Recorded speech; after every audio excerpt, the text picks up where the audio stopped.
والتكييف بتاع العربيه وفيه فلتر بينقي الهواء. الفلتر ده CN95 كويس، ده اللي بيستخدم في الكمامات الطبيه. انت متخيل الفلتر المستخدم في الكمامات الطبيه موجود عندك هنا في العربيه؟ تمام. ادي الازاز انا هفتحه قدامك اهو.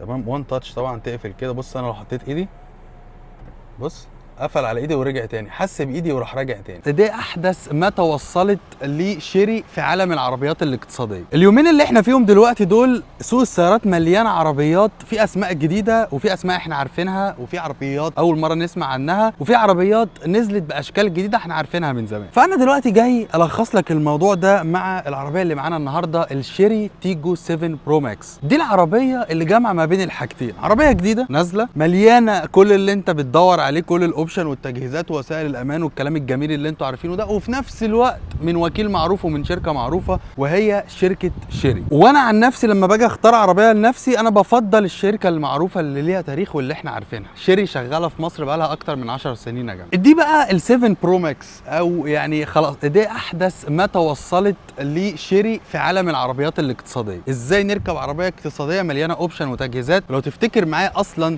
التيجو اول ما طلعت سنه 2005 عالميا مع التيجو 3. التيجو 3 دي كان شكل كده يعني الصراحه يعر في عالم السيارات، ولكن شوف من 2005 لحد النهارده شيري توصلت للايقونه اللي قدامنا دي. وبعد العربيه اللي طلعت في 2005 قعدت شيري قدمت التيجو 3 وبعدها تيجو 4 تيجو 5 تيجو 6 تيجو 7 تيجو 8 تيجو 8 برو ماكس تيجو 7 برو ماكس وهكذا لحد ما وصلت للليفل اللي احنا قاعدين فيه ده. ركز بقى معايا كده في العربيه دي، بص الديزاين عامل ازاي. عربيه بصراحه تصميمها شيك جدا، مناسب للجو العام اللي احنا عايشين فيه. عربيات بقت اشكالها حلوه، فلازم شيري تقدم لنا عربيه حلوه. وشيري عموما بتدير تحتيها 9 شركات، وعندك اضاءات LED فول LED والفوج لايت كمان LED وسنسورز قدام وسنسورز ورا وكاميرات 540 درجه بتقدر تساعدك ان انت تركن بسهوله وتتحرك بسهوله. وعندنا جنود 18 تو تون وفيها كاليبرز باللون الاحمر، اشاره بقى ان العربيه دي عربيه يعني تصميمها رياضي زي ما احنا شايفين كده، SUV بس تصميمها رياضي. بيكمل معاك الديزاين هنا بمرايات ضم كهرباء فيها اشارات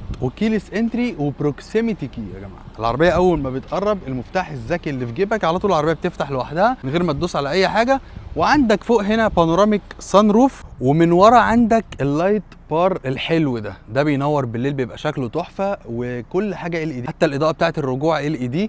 وعندك كمان الاشارات اللي قدام دايناميك لايت بتتحرك كده وبترقص وانت بتحرك. عندك بقى هنا يا سيدي فتحه شنطه كهرباء 475 لتر، يعني حلوه، مساحه شنطه لذيذه وحلوه. لسه هنكمل التصميم من جوه هنشوفه عامل ازاي، بس خلينا نقول العربيه دي بتتحرك ازاي. العربيه دي بتتحرك بموتور 1500 سي سي تربو 145 هورس باور و210 نيوتن متر، ومتوصل بفتيس ديول كلاتش من 6 نقلات ويت. والعربيه دي ادائها تميز جدا عن الجيل اللي قبل ده لسببين مهمين جدا. اول حاجه ان التربو هنا بنظام الفي جي تي ده من غير ما ادخلك في تفاصيل كتير عشان ما اعملكش دوشه، هو بيعمل حاجتين مهمين قوي. بيقلل التربو لاج، يعني العربيه وهي بتطلع ما بيبقاش فيها تربو لاج، ما بيبقاش فيها لاج عشان تديك اداء احسن. ثانيا بيديك العزم بتاع العربيه كله على RPM قليل، يعني بيديك العزم على RPM قليل، فدي حاجه حلوه. وكمان الفتيس بقول لكم ان هو بقى ديول كلاتش، الاول كان الفتيس CVT، فده طبعا اداؤه كان لذيذ بس مش زي ده. هنا بقى الاداء بقى اشد شويه. والعربيه دي بتستهلك حوالي، يعني على تجربه العربيه دي زيرو لسه بتلين يعني، بس استهلكت وهي بتلين 9 لتر لكل 100 كيلو. تخيل بقى العربيه دي بعد ما تلين وبعد ما تظبط استهلاكها هيبقى ازاي، حوالي 7.5 8. وتانك البنزين ده 51 لتر، حلو برضه، يعني ده رقم كويس على عربيه اقتصاديه. ندخل بقى نجم النجوم جوه. ودخلنا يا سيدي جوه، طبعا اول حاجه عينك هتقع عليها هو التابلو الجديد والشكل الجديد بتاع شيري. الشكل اللي احنا شايفينه قدامنا ده، الستيرنج الجديده، الطاره الجديده، شكلها حلو قوي يا جماعه.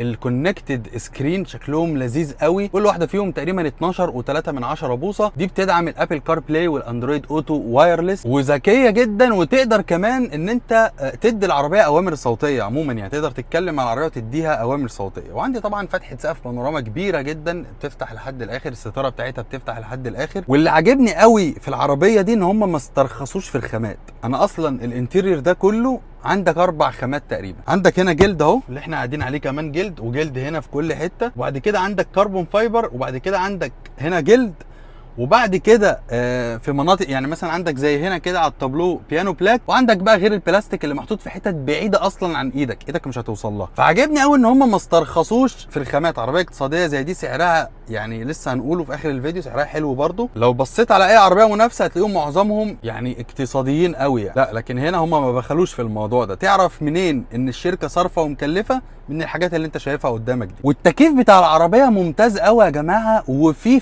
فلتر بينقي الهواء. الفلتر ده CN95. اخواتنا الدكاتره عارفين الفلتر ده كويس، ده اللي بيستخدم في الكمامات الطبيه.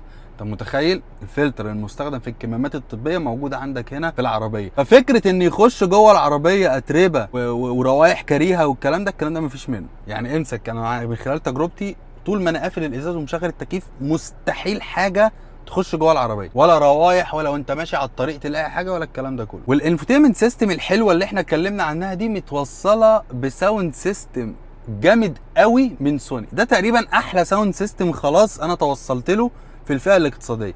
هو اصلا ما فيش في الفئه الاقتصاديه شركه بتستخدم سماعات من شركه تانية الا هي شيري بتستخدم من سوني على طول. انت طبعا مش محتاج اكلمك عن سوني يعني. عندي بقى هنا شاحن وايرلس، عندي هنا كاب هولدر، عندي هنا في المخدع ده ثلاجه، عندي تكييف للركاب اللي قاعدين ورا، هنا ثلاجه بسقع منها المشروبات، وتكييف خلفي للركاب اللي قاعدين ورا. المساحات اللي ورا حلوه كمان. وباقي بقى الحاجات اللي انت عارفها انا مش عايز اكلمك عنها كتير، لان شيري كده كده بتحطها خلاص دلوقتي في كل العربيات. كراسي الكهرباء، الستارت ستوب انجن، الاضواء اللي هي الاوتوماتيك بتنور لما تحتاج النور، بتطفي لما ما تحتاجش النور، يعني الكلام ده كله موجود خلاص. وبرده من الحاجات اللي تبين لك ان الشركه ما استخسرتش في العربيه هي نظام التعليق.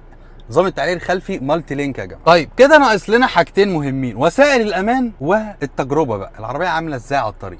طيب خلينا نخش على وسائل الامان. العربيه فيها 2 ايرباج قدام وارباجات ستائريه، وفيها 500 كاميرات 540 درجه زي ما قلت لكم، وسنسورز قدام وورا، وكل اللي انت محتاجه بقى. مثبت السرعه موجود، الفرامل اليد الكهرباء موجود، الاوتو هولد موجود، كل ده موجود. ولكن العربيه ما فيهاش اكتيف سيفتي. حط في دماغك ان هي لسه عربيه اقتصاديه. وفي حاجات كمان ذكيه بالنسبه للامان غريبه جدا. يعني بص عندك الازاز ده مثلا، تمام؟ ادي الازاز انا هفتحه قدامك اهو، تمام؟ وان تاتش طبعا تقفل كده. بص انا لو حطيت ايدي، بص قفل على ايدي ورجع تاني، حس بايدي وراح راجع تاني. متخيل كل ده في عربيه بكام؟ يعني عربيه اقتصاديه. تجربه القياده، اداء العربيه دي حلو زي ما قلت لكم. العربيه اتحسن ادائها جدا عن الجيل اللي فات. الطلعه بس لسه بطيئه سنه، مع ان احنا خلاص لغينا التربو لاج، ولكن الفتيس الديول كلاتش طلعته برده بتبقى اول نقله دي بتبقى بعد كده بياخد ويدي معاك بقى الدنيا بتروح. العربيه فيها 3 انظمه لانماط القياده، سبورت وايكونومي ونورمال. الثبات بتاع العربيه حلو على السرعات المتوسطه والسرعات القليله، والسرعات اللي هي خلاص فوق اللي هو لحد خلاص 90 100 تمام، انت تمام. بعد كده طبعا العربيه خلاص بتبتدي ان هي ثباتها مش احسن حاجه يعني السرعات العاليه. البادي رول في العربيه دي واضح جدا كاي عربيه اس يو في، خلاص ده الكلام ده مفروغ منه. المناورات العربيه لذيذه برضو على السرعات المتوسطه. عربيه في السرعات العاليه في المناورات لا مش قوي، لان طبعا دي عربيه زي ما قلت لكم اس يو في، غير ان هي عربيه اس يو في هي عربيه اقتصاديه. كده كده العربيات الاقتصاديه في المناورات مش احلى حاجه. ولكن يا سيدي هي عربيه حلوه، عربيه في المجمل عربيه شكل حلو، ضمان 6 سنين او 150 الف كيلو من غبور. عربيه شكلها حلو من بره، شكلها حلو من جوه، ملفتة عائلية. الحجم لا هو كبير قوي ولا هو صغير قوي، الحجم الحلو الكومباكت اللي احنا بنحبه، اللي هو تقدر تركن في اي حتة ما تخنقكش في التحركات، الكلام ده كله. حجمها حلو وشكلها حلو. الاحلى بقى في كل ده هو ايه؟ هو السعر. العربية دي بتبتدي من 1,180,000 على كل اللي قلناه ده كله ب1,180,000، وعندك الفئة اللي معايا دي ب1,280,000. زود 100,000 جنيه بس تاخد الفئة اللي فيها كل الكماليات. من خلال التجربة انا شايفها عربية مناسبة جدا كاطمئنان وكأمان. شيري يا جماعه، شيري تاريخ في مصر هنا من ايام ما كان اسمها اسبرانزا، فيها ناس اصلا ماشيه بالعربيات الشيري دي عدد كيلومترات ما تتخيلوا. يعني في ناس عدت ال 500,000 كيلومتر بعربيات شيري وما بتشتكيش من اي حاجه، وعربياتها شغاله في ابلكيشنات التوصيل والحاجات دي كلها. الصراحه عربيات شيري لا غبار عليها. ده غير المنظومه اللي بتديرها شيري، منظومه الحركه. شيري بتستخدمها في عربياتها وفي ال9 شركات اللي هي بتديرهم، زي جيتور، زي كاي، زي اكسيد، زي الكلام ده كله. فالمواتير لا غبار عليها. بس يا سيدي دي كانت تجربتي للعربيه الشيري التيجو 7 برو ماكس. حاولت الخص الموضوع عشان ما نطولش اكتر من كده. ما تنساش تسيب لي في الكومنتات محتاج عربيه ايه تاني نعمل لها تيست درايف الفتره اللي جايه. وكان معاكم محمد الباشا، سلام.